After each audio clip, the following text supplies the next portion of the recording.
Sans Pogacar, Evenepoel est à sa place finalement. Il n'y a pas de grosse surprise. On peut dire qu'il a vraiment écrasé la course. Je me sens un peu comme un enfant à qui on a promis des œufs de Pâques et qui finalement tombe malade d'une gastro le jour J et ne peut pas manger ses chocolats de Pâques. Patrice et Julien. Allez mon Juju. Il va être proclamé, il va être acclamé. Julien Alaphilippe, champion du monde. Attaque de Marlou.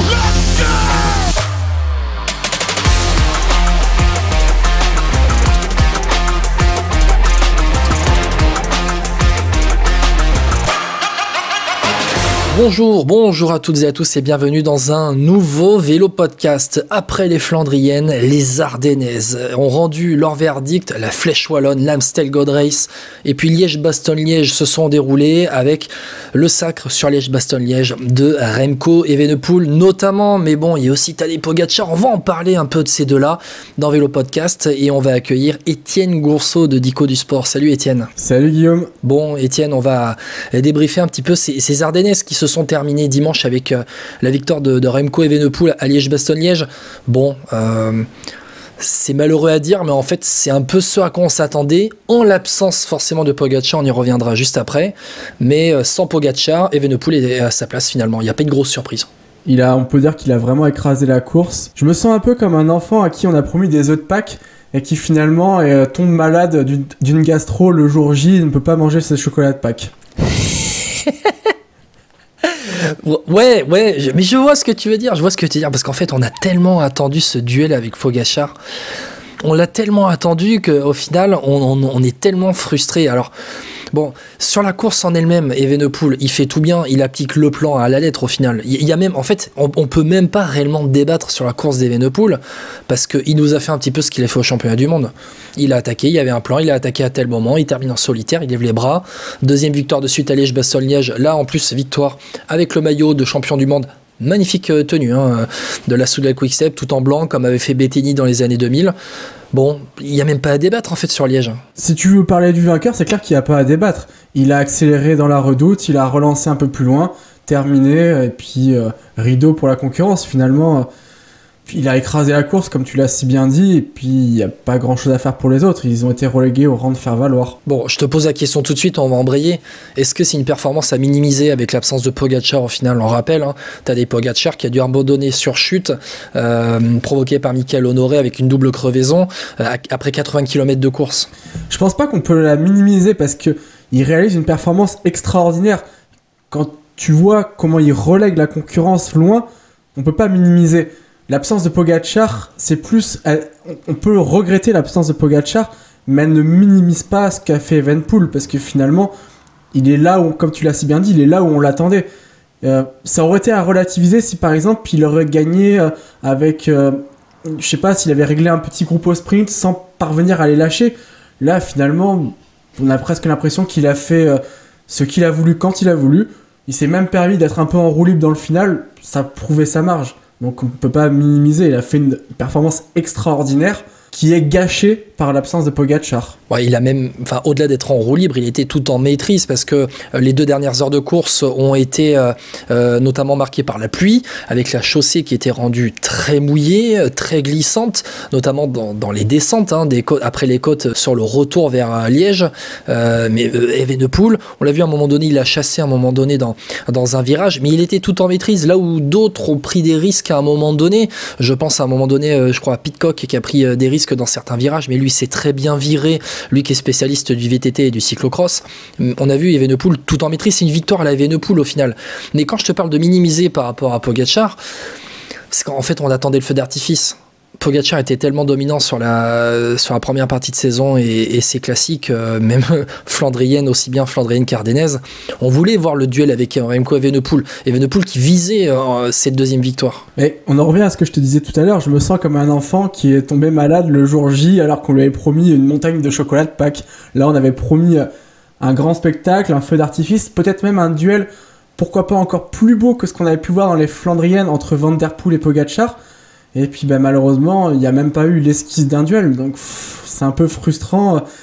c'est un peu frustrant, c'est clair. En fait, c'est surtout que l'écart est tel avec les autres qu'au final, Evenepoel était seul au monde. Et il était seul au monde, vraiment, dans ce Liège-Bastogne-Liège, où finalement, il a eu une équipe. En fait, on a eu l'impression de voir une partie Pro Cycling Manager où Patrick Lefebvre, il a épuisé. Comme si c'était Patrick Lefebvre derrière l'écran, qui épuisait un à un ses gars, jusqu'à lancer Remco Evenepoel, et notamment Julian Alaphilippe, qui s'est montré, qui a fait le taf d'équipier. Julian Alaphilippe, bon, il s'est acheté un petit peu la paix des braves en faisant le taf sur Liège-Bastogne-Liège. Non, tu t'en penses quoi, toi? De toute façon, il pouvait pas faire beaucoup mieux parce que on l'a vu, il a pris le relais 4-5 km, il s'est écarté, il est revenu, il a forcé dans le col du Rosier, mais il était au maximum de ce qu'il pouvait faire. Donc il pouvait même pas prétendre avoir carte blanche, il était pas en mesure d'attaquer. Il s'écarte à plus de 50 km de l'arrivée. Ça prouvait un certain manque de conditions, mais qui était logique au vu de sa blessure et du manque de kilométrage depuis le Tour des Flandres. Ouais, j'en profite d'ailleurs pour vous rappeler le dernier podcast qu'on a sorti avec notamment Sébastien Claus, qui est journaliste belge à Sudinfo et au Soir, qui est venu nous parler un peu de Patrick Lefebvre et notamment de l'avenir de Julian Alaphilippe au sein de la Soudal Quick-Step, avec cette équipe qui migre, qui a migré progressivement vers le leadership de Remco Evenepoel aujourd'hui, et un petit peu l'avenir qui pourrait se dessiner pour Alaphilippe à la Soudal Quick-Step. Je referme la parenthèse. Le podcast disponible sur toutes les plateformes, les bonnes plateformes d'écoute, et aussi sur notre chaîne YouTube. Parler de Liège-Bastogne-Liège, aussi parler des Ardennaises. Étienne, allez, parmi ceux qui ont été dans le coup sur les Ardennaises et qui ont été dans le coup sur Liège-Bastogne-Liège, il y a Tom Pidcock qui termine deuxième de ce Liège-Bastogne-Liège, qui a réglé Buitrago au sprint. Pidcock qui avait terminé troisième de l'Amstel. Bon, lui finalement, il est là où il doit être. Il est derrière les fantastiques, mais il est là. J'avoue que j'hésite un peu, j'ai un sentiment un peu partagé sur lui. Alors comme tu dis, il est là où il doit être, mais j'aurais aimé qu'il soit un peu mieux que ça. Alors, je m'attendais pas à ce qu'il soit au niveau de Pogacar et d'Evenepoel. Mais il le suit, Evenepoel sur l'attaque. Oui, il le suit, mais il se fait péter le caisson, et comme se fait péter le caisson sur l'Amstel en voulant suivre Pogacar. Donc finalement, tu le vois sur l'Amstel par rapport à un Banili, il se fait péter le caisson et il se fait même déposer par Banili, et là, il s'en sort sur sa pointe de vitesse, mais face à un Buitrago qui sortait lui du Tour des Alpes, il n'était pas meilleur, donc et qui a pas une grosse pointe de vitesse. Je m'attendais pas à ce que ça soit au niveau des si fantastiques, mais je m'attendais pas à le voir au même niveau que les autres. Je m'attendais vraiment à ce qu'il soit dans un entre-deux. Donc je suis un poil déçu de Tom Pidcock. Je suis peut-être un peu dur envers le Britannique, qui est encore jeune, mais qui n'est pas non plus jeune qu'un Remco Evenepoel, attention. Mais je sais pas, j'aurais aimé le voir au moins entre deux. Ouais, lui qui a remporté les Strade Bianchi, on rappelle, cette année, Tom Pidcock. On va parler des autres, notamment ceux qui ont performé, mais pratiquement toutes les Ardennaises. La surprise de ces Ardennaises, Étienne, s'il y en a une surprise, t'es d'accord avec moi, c'est l'Irlandais Ben Healy de l'IF Education Easy Post. Ben Healy, on rappelle les classements, 4e à Liège-Bastogne-Liège. Bon, la Flèche Wallonne, c'était peut-être pas lui le leader, il fait 32e, mais avant il fait 2e à l'Amstel, 2e à la Flèche Brabançonne. Ben Healy, il nous a fait une sacrée campagne d'Ardennaise. C'est vrai que c'est un coureur que j'ai eu l'occasion de découvrir au moment bon, j'allais dire le Tour de la Sarthe, mais du région Pays de la Loire Tour. Voilà, pardon. C'est vrai qu'il avait montré une santé extraordinaire en étant à l'attaque un peu tout le temps dans la semaine, mais entre cette course-là et les plus grandes courses World Tour et un monument qui est Liège-Bastogne-Liège, il est censé avoir un gap, et j'ai l'impression qu'il a vraiment franchi les marches à vitesse grand V dans ce mois d'avril. C'était incroyable. Et c'est vrai que je pense que si le 1er avril on nous aurait dit Ben Healy fait deuxième de la Brabançonne, deuxième de l'Amstel et 4e de Liège, entre nous, Guillaume, je pense qu'on aurait bien rigolé. Et puis c'est vrai que je pense que beaucoup auraient rigolé. Oui, Ben Healy qui a 22 ans, qui au mois de mars avait remporté le Grand Prix de l'industrie en Italie, qui avait fait 3e de la semaine copie Bartali, qui fait donc 5e du région Pays de la Loire Tour au mois d'avril, avant d'enchaîner derrière sur la campagne des Ardennaises. Ouais, au final, c'est le genre de gars, tu vois, il remporte des courses Conti Pro Series, mais le voir performer comme ça sur des courses World Tour, voire même sur un monument comme Liège-Bastogne-Liège, j'ai terminé 4e, dans un style un petit peu de bourrin. On a un peu l'impression aussi, Ben Healy, quand il écrase les pédales, il y va pas à moitié. Il emmène de la bracasse dans les montées. C'est un style un peu atypique. C'est un peu à l'ancienne finalement. C'est je roule, et on verra bien ce qui se passe. Mais après, il est un peu obligé de faire ça. On l'a bien vu. Il manque un peu de pointe de vitesse. Donc il peut pas se permettre d'emmener quelqu'un dans sa roue parce qu'il se fait systématiquement battre. Dorian Godon l'a battu, puis pour le sprint, pour la 2e place, il n'a pas pu exister non plus à Liège. Donc il est obligé d'emmener de la bracasse pour essayer de les lâcher à la pédale, d'écurer ses adversaires. Donc c'est un style atypique, mais c'est un coureur quand même panache, hein. C'est un coureur qui n'hésite pas à attaquer, qui ose, qui essaye vraiment de suivre, y compris des coureurs qui sont présumés meilleurs que lui. Il est vraiment sans complexe et c'est vraiment à l'image de cette jeune génération de cyclistes qui vraiment se prend pas la tête. On n'est plus là à se dire je viens là pour découvrir. Non, on arrive, on est jeune, mais on est directement acteur des plus grandes courses. Ouais, et d'ailleurs, Ben Illy, c'est le dernier à résister finalement à Pogačar sur l'Amstel, avant que Pogačar ne porte son attaque décisive. Il termine assez seul, à moins d'une minute, à moins de 2 minutes. Non seulement il résiste, mais j'ai envie de te dire, il l'a fait douter, parce qu'il y a un moment, il revient à 20 secondes, et la voiture arrive. Et la voiture arrive. Et peut-être qu'il est pas si loin de gagner ce bras de fer parce qu'il y avait 30 secondes, ça revient, 25, 24, puis 20. Bah déjà, faire ça face à un Pogačar, peu de monde peut se vanter d'avoir réussi à réduire un écart sur un Pogačar qui s'est envolé en solitaire. Demandez à Mathieu Van Der Poel, il n'a pas réussi à lui reprendre du temps sur le Tour des Flandres, par exemple. Oui, exactement. Ben Illy, qui est le seul à terminer à moins de 2 minutes de Pogačar sur l'Amstel. Etienne, on va parler des gars qui ont été réguliers sur ces Ardennaises quand même. Bon, rapidement, Pogačar, ça sert même à rien de débriefer ce qu'il a fait sur l'Amstel et la Flèche, dans le sens où il a été monumental. Il a été monumental comme il l'a été sur le Tour des Flandres. Il a été à son niveau, il a maintenu ce pic de forme. Je ne sais même pas si on peut parler de pic de forme encore aujourd'hui depuis les Flandriennes.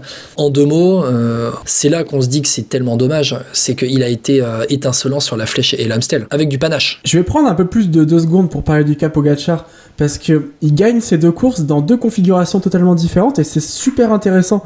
Ça prouve aussi... alors c'est un bourrin qui sait écraser les pédales, et c'est quelqu'un qui sait aussi faire fonctionner son cerveau. Parce que sur l'Amstel, il était ultra attendu, il n'a pas hésité à lancer les hostilités de loin à plus de 100 bornes de l'arrivée, piégeant beaucoup de gros coureurs, foutant un peu la pagaille derrière. Et peut-être que si la course avait été plus classique, il aurait pu se faire piéger avec quelqu'un qui attaque, et tout le monde regarde Pogačar en lui disant « Bah écoute mon vieux, maintenant c'est à toi d'y aller ».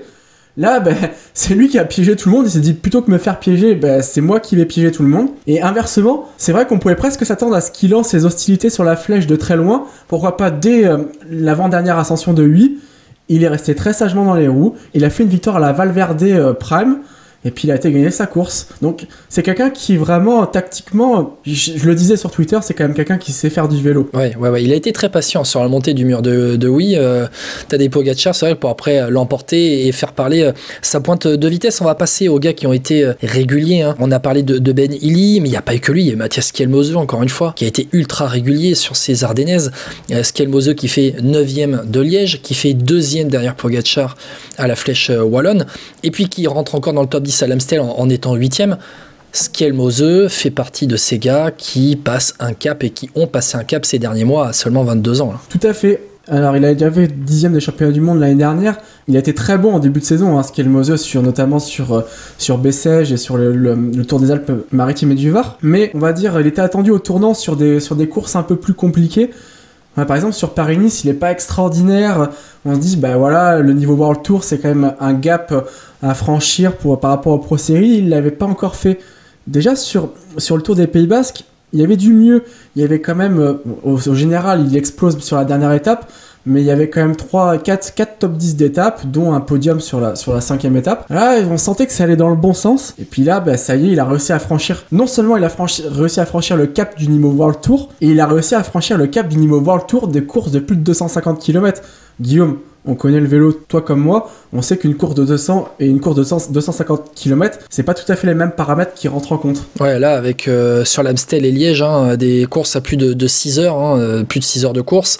Puis de toute façon, après, quand tu fais 10e des champions du monde, qui ont été ces champions du monde-là, en Australie, il y arrivait. Donc ça voulait dire quelque chose aussi. On va parler des Français, Étienne, sur cette campagne d'Ardennaise avec, à Liège, finalement, 2 mecs dans le top 6. Valentin Madouas, 5e, qu'on a vu apparaître un peu de nulle part avec Guillaume Martin juste derrière lui à la 6e place dans le final de Liège-Bastogne-Liège. On soulignera aussi Sivakov et Bardet 14e et 15e.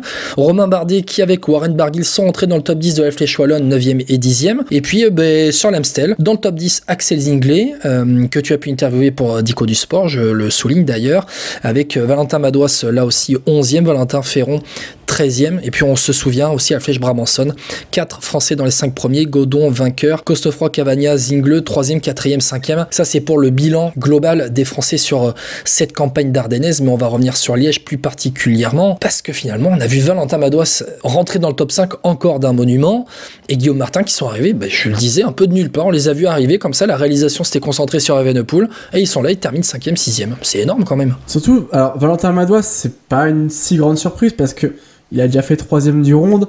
On sait que justement, je parlais du kilométrage tout à l'heure, on sait que plus c'est long, plus il est fort. Alors Guillaume Martin, c'est une sacrée surprise. Alors on sait que c'est un sacré coursier, très intelligent, mais je pense qu'il est là, c'est vraiment le meilleur résultat de sa carrière pour moi. Bien mieux qu'un top 10 sur le Tour de France. Et puis il était quand même en galère en début de saison, on l'a vu au mois de mars, il n'avait pas le coup de pédale, justement, il essayait de prendre les échappées, ça marchait pas, il essayait de rester dans le peloton, ça marchait pas. Il était loin du niveau qu'il pouvait avoir l'année dernière ou il y a 2 ans. Et là, là, il s'est totalement retrouvé et peut-être qu'il a même, pourquoi pas, franchi un cap.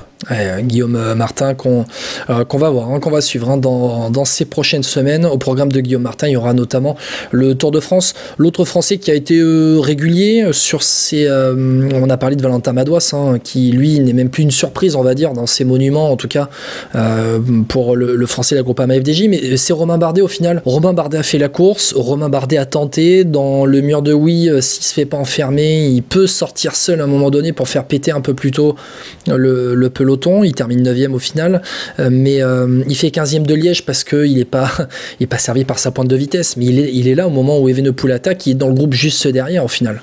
Il est pas loin derrière, il lui manquait cette petite pointe dans le final. Il méritait mieux, comme parfois dans sa carrière il aurait mérité mieux, c'est un peu dommage, mais... Est-ce qu'il n'y a pas un truc qui se passe dans sa tête en ce moment ? On a vu ses déclarations, Romain Bardet, où il disait, notamment après Paris-Nice, que si ça continuait comme ça allait pas durer très longtemps.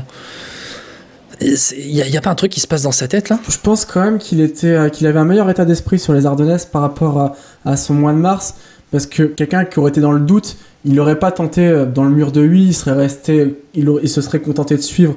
Je pense qu'il l'abordait avec vraiment un très bon état d'esprit. D'ailleurs, sa 9e place sur la flèche, surtout en faisant comme il l'a fait, c'est une excellente 9e place. Après, sur Liège, on sait qu'il y a aussi une petite part de chance. Tu peux partir et c'est pas le bon coup. Derrière, t'as 3 gars qui s'échappent, Pidcock, Buitrago et Elie. En fait, c'était la roue qu'il fallait prendre et il l'a pas pris. C'est peut-être pas une question de moyens, mais une question de timing. Puis derrière, comme tu l'as bien dit, au sprint, on sait que c'est un peu compliqué.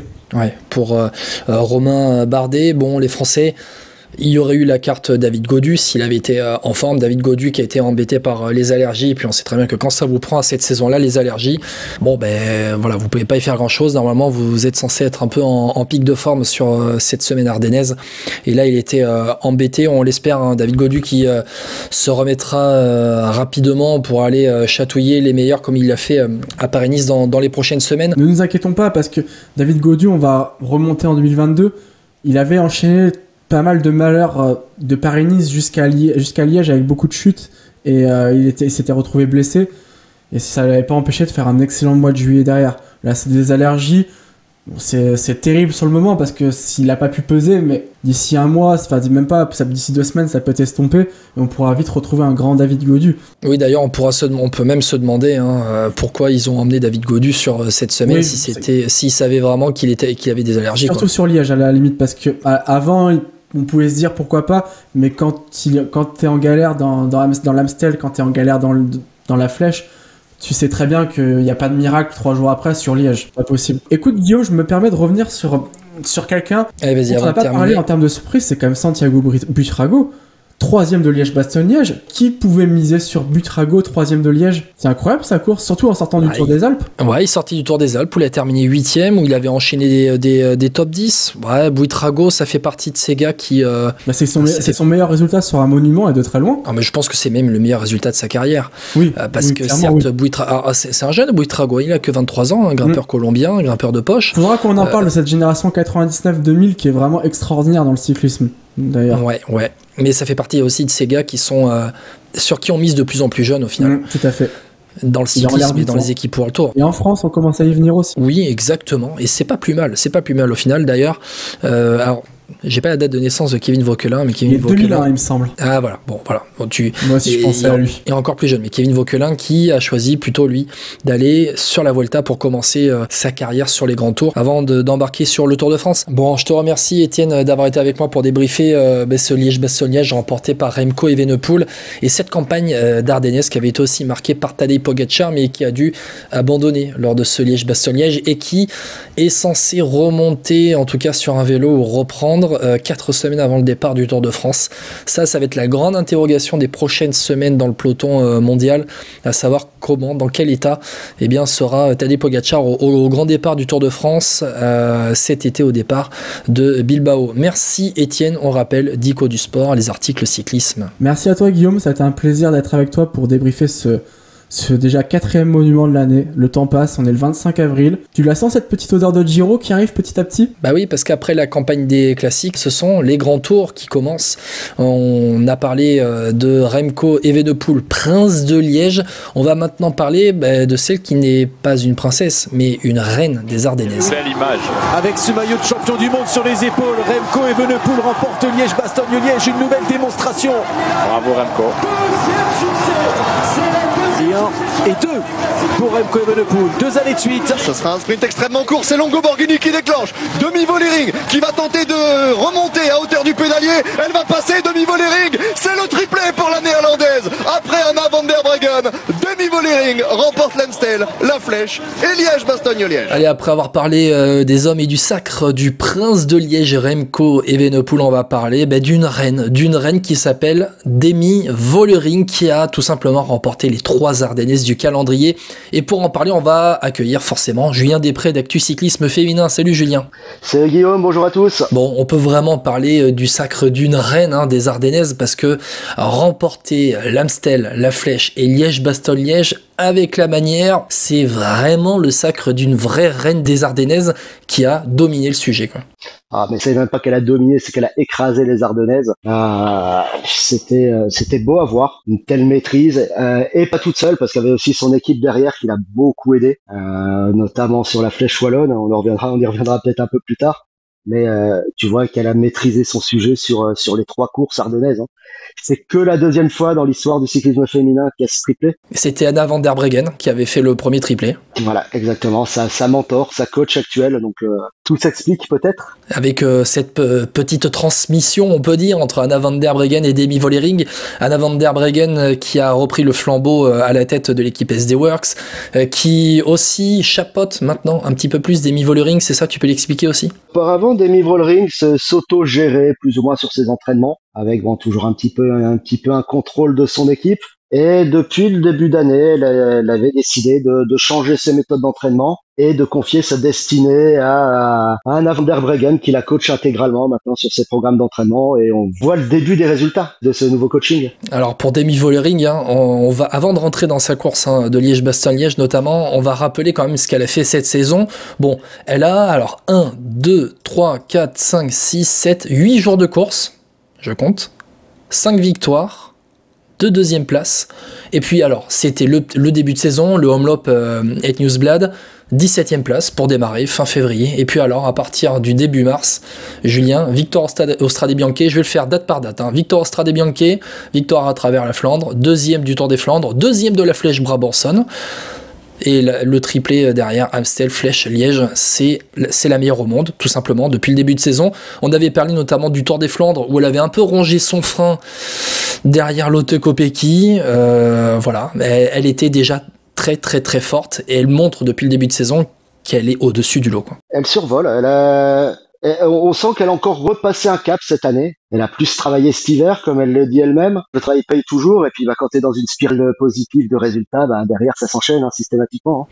Il y a aussi pour Demi-Vollering, alors on va vraiment revenir sur ce Liège-Bastogne-Liège maintenant, la force du collectif, encore une fois, qui a prouvé que la SD Works c'est vraiment la meilleure équipe, parce qu'au-delà de la manière pour Demi-Vollering qui a battu au sprint Elisa Longo Borghini, il y a eu de la maîtrise, il y a eu eu un premier coup qui est parti et il y avait Marlène Reusser, son équipière, qui était à l'avant. Ensuite, au pied de la Roche aux Faucons, lorsque on revenait petit à petit sur Marlène Reusser, il y a eu une cassure faite par la Trek. Pour lancer Lisa Longo-Borghini, il y avait quelques secondes d'écart. Et derrière, c'est Niamh Fisher-Black, de son équipière de la SD Works, qui a fait le trou pour emmener Demi Vollering et la lancer sur orbite dans la Roche aux Faucons. Et Marlène Reusser qui fait en plus 3e de ce Liège-Bastogne-Liège. Il y a eu encore une fois le collectif SD Works qui a porté Demi Vollering. Ah, c'était du zéro faute. À partir du moment où Reusser sort dans Stoke, un code de Stoke qui est pas forcément la bosse la plus facile pour un gabarit comme Reusser pour sortir. Derrière, la SD Works avait plus forcément besoin de travailler parce qu'ils ont aussi confiance en Marlène Reusser qui a démontré de belles choses aussi, notamment sur le Grand Level Game où elle a fait un peu ce genre d'effort où elle est sortie toute seule. Derrière, tu vas plus travailler, tu laisses travailler les autres, les Trek ont bossé. J'ai d'ailleurs l'impression d'avoir vu quasiment que les Trek et les Canyons travailler, que ce soit pour Nievadoma, pour Chabé. Maintenant, le collectif était énorme. Fisher Black avec son petit gabarit qui arrive à déjà commencer à boucher le trou, à lancer Demi Vollering, c'était du tableau noir. Derrière, c'était assez compliqué, à part les Trek qui ont réussi ce coup d'envoyer Longo-Borghini devant. Tu parlais de l'attaque de Reusser dans Stoke, c'est à plus de 80 km de l'arrivée quand même, ça faut le dire. 80 km de l'arrivée. Demi Vollering qui remporte la flèche wallonne, qui remporte l'Amstel. Alors, Vollering est bas au sprint Longo-Borghini sur Liège, mais elle remporte la flèche et l'Amstel en solitaire. Je voudrais qu'on revienne notamment sur sa victoire au mur de Huy mercredi. Elle nous fait une montée, Julien, on va dire effort curseur pour ceux qui jouent à PCM. C'est un peu ça, effort curseur, hop, elle s'occupe pas des autres, elle regarde peut-être elle doit regarder aller son compteur, les watts, et puis terminer en haut, là, on y va. Bah, elle a monté le mur de Huy comme il faut monter le mur de Huy, tout simplement. Sans à-coups, je dirais, le mur de Huy, c'est très très dur. C'est court, c'est dur. On a vu, il y avait Adoma qui a essayé de la suivre dès le début. Elle a explosé en vol. Mais derrière, celles qui font 2 et 3, c'est pareil. À mon avis, elles étaient en curseur aussi. Non, c'était une montée maîtrisée. C'était ce qu'il fallait faire. Faut monter selon ses watts et monter régulier le mur de Huy. Ce qu'elle a réussi parfaitement. Le deuxième de Flèche Wallonne, Liane Lippert, troisième Gaillard et Aligny, l'allemande et l'italienne de la Movistar et de la Trek. Elle termine avec 5 secondes d'avance au sommet du mur de Huy sur Lippert. 5 secondes d'avance, même chez les hommes, on voit très rarement ça quand même. Et en se relevant. Oui, et en se relevant pour profiter un peu et lever les bras, etc.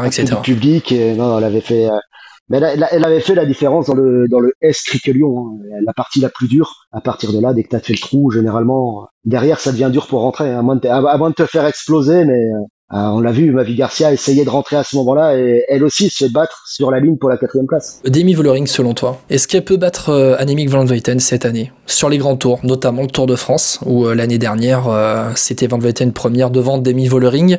Est-ce que ce qu'a vécu Demi Vollering l'année dernière, notamment sur les grands tours, notamment sur le Tour de France, lui a ouvert l'appétit cette année? Elle fait 3e de la Vuelta aussi l'année dernière, Vollering. Ça peut être la carte la plus dangereuse contre Van Vleuten. J'annonce, elle peut gagner le Tour. Pour moi, elle peut gagner le Tour fin avril. On peut le dire maintenant. Voir Van Vleuten, comment elle réagit, elle rebondit après sa campagne de classique, un peu en dedans par rapport aux autres campagnes. Aujourd'hui, elle peut gagner le Tour. Surtout si elle arrive à gérer l'enchaînement Aspin-Tourmalet, comme elle a assuré le mur de Huy tout en régularité. Tu as parlé d'Annemiek van Vleuten, on va parler des Movistar un peu sur ces Ardennaises, avec le duo, on va résumer à ça, les Movistar, le duo Annemiek van Vleuten et Liane Lippert. On a Annemiek van Vleuten qui fait 6e de Liège, Lippert qui fait 8e à Liège. Sur la flèche wallonne, on a van Vleuten qui fait 7e, on a Liane Lippert qui fait 2e. Sur l'Amstel, on a Van Vleuten qui fait 11e, voilà, Lippert 15e. Elles ont été en retrait, les deux, c'était les deux leaders de la Movistar sur ces Ardennaises. Elles ont été en retrait et on n'a pas l'habitude notamment de voir Van Vleuten être autant en retrait. Et il y a même eu une course anti-Movistar, on a eu l'impression aussi sur Liège. J'ai l'impression que comme Van Vleuten s'est un peu raté, s'est raté sur les 2 premières Ardennaises, on connaît l'orgueil de la championne, Van Vleuten. On avait beaucoup misé sur Liège-Bastogne. Son dernier Liège-Bastogne-Liège, faut pas l'oublier. Donc elle faisait figure d'épouvantail. Après elles ont essayé avec Lippert, mais bon sans grand succès. Van Vleuten, j'ai un peu peur. Maintenant on verra après la Vuelta. Je tire peut-être des conclusions hâtives. Est-ce que c'est pas la saison de trop? On s'était posé la question dans la grande présentation au mois de janvier sur la Movistar. Après, il y a aussi une forme de passation de pouvoir aussi avec Liane Lippert. Ah, c'est prévu que ce soit avec Lippert, avec Mackay sur les classiques. J'ai relu une statistique, on peut dire inquiétante pour Van Vleuten. Elle est à 0 victoire cette année, ce qui est rare. On n'a pas eu l'habitude de voir Van Vleuten à 0 victoire alors qu'on sort des Ardennaises. Elle avait l'habitude d'en claquer au moins une. On va passer à la Trek, Julien. La Trek qui est, on va dire, la deuxième grosse superstructure avec la SD Works, notamment sur cette campagne de classique. On avait débriefé les Flandriennes de la Trek, où elles étaient en retrait par rapport aux SD Works. Ça s'est confirmé sur ces Ardennaises, où elles ont été en retrait, les Trek, mais pas seulement derrière Demi Vollering, c'est que elles ont eu toutes les peines du monde, notamment à contenir une Marlene Reusser à Liège. Derrière les Trek, on en parlera, on fera un petit focus sur Gaia Realini dans quelques secondes, qui fait troisième à la Flèche. Mais à l'Amstel, par exemple, Van Androoy, Shirin Van Androoy, elle ne fait que troisième derrière le doublé SD Works avec Lotte Kopecky qui fait deuxième et qui remporte le sprint du groupe derrière Vollering pour la deuxième place. La Trek, encore une fois, surclassée par la SD Works. Alors, est-ce que c'est la Trek qui est surclassée par la SD Works? Ou alors un peu comme au championnat de France de foot, c'est la Trek la première des autres équipes, quoi. Non, elle a été surclassée. Même si quand même podium sur l'Amstel, podium sur Liège, podium sur la Flèche. Derrière, les résultats parlent, mais la façon ne parle pas, quoi. Elles sont archi dominées. Podium, mais pas victoire. Et quand on est la Trek, c'est la victoire qu'on joue. Ah bah, 0 victoire sur des classiques non plus aussi, à part sur le Binda, qui est pas forcément la plus réputée des classiques de début de saison. Ça cause quand même, quoi. D'habitude, elle remporte soit une marche, soit sur l'Estradé, soit sur un Tour des Flandres, soit sur une classique qui parle, quoi. Mais là, pas de victoire sur les printanières. C'est un peu, je pense, le point négatif de Trek en début de saison. Il y a eu une fille qui s'est mise en valeur lors de cette campagne ardennaise, j'en parlais, c'est Gaia Realini, l'italienne, qui a seulement 21 ans, fait troisième au sommet du Mur de Huy, qui fait septième de Liège-Bastogne-Liège, qui en début de saison avait fait notamment deuxième de l'UAE Tour. Tu peux nous en parler un petit peu de cette Gaia Realini, l'italienne, qui est arrivée cette saison dans cette équipe Trek? Elle était, alors je suis chez sa fiche devant moi, je la connais pas par cœur, je l'avoue, elle était dans l'équipe Isolment Premac Vitoria auparavant, ces 2 dernières saisons. C'est la surprise, on peut le dire quand même, on l'attendait pas à pareil fait. On la sentait venir petit à petit, cette petite Realini. Elle monte petit à petit, et là, passer dans une équipe World Tour, forcément, ça fait exploser les capacités. Mais c'est vrai que c'était une révélation pour les Ardennaises. Mais attention, elle n'a pas encore montré tout son potentiel. Moi, là où elle m'a impressionné, hier, on se posait la question le matin, comment elle peut marcher sur Liège? Parce que autant sur une Flèche wallonne, elle a le gabarit pour ce genre de montée tout en punch. Et là, la dernière montée, la Roche au Faucon, elle a encore un 15 bornes. Comment elle peut rester dans le groupe? Comment elle peut finir? Là, c'était vraiment la grosse surprise de la voir finir 7ème. Ouais, parce que je vais juste revenir sur des chiffres. Gaia Realini, c'est un très petit gabarit. 1m50, 40 kilos. Je crois qu'on s'en rend pas bien compte. 1m50, 40 kilos, c'est un format de poche, quoi. Elle vous fait 7ème de Liège. C'est un format de poche. Alors, les plus anciens qui suivent le cyclisme féminin doivent se souvenir de ce nom, de Fabiana Luperini, qui a gagné 2 têtes, 3 Giro, 2 routes de France, qui avait aussi ce genre de gabarit, qui est la première d'ailleurs gagnante, la première vainqueur de l'histoire de la Flèche wallonne femme. Donc c'est un peu, pour moi, c'est un peu ce style de coureur, tu sais, un peu une puce, un peu une Pantani à l'époque, tu vois, un peu surprenante. Ouais. Et c'est aussi un gabarit qui lui a permis d'aller chercher le podium à la Flèche wallonne. Quand tu termines 3ème au sommet du Mur de Huy, forcément, quand tu fais 1m50 et 40 kg, c'est plus facile pour aller chercher un podium tout en haut. On va terminer avec l'FDJ Suez. Julien, le bilan régulier de notre équipe française au niveau World Tour. La FDJ Suez en retrait dans cette campagne d'Ardennaise, aussi comme les Françaises, même si on a eu la 5e place d'Evita Music au sommet du mur de Huy, à la Flèche Wallonne, mais finalement c'était un peu le seul coup d'éclat. Juliette Labousse a toujours été placée sans faire de gros résultats, la leader de la DSM avec sa 12e place à la Flèche Wallonne, sa 13e place à Liège-Bastogne-Liège, et l'FDJ Suez. Quand on regarde la première FDJ Suez à Liège, c'est Evita Music 17e.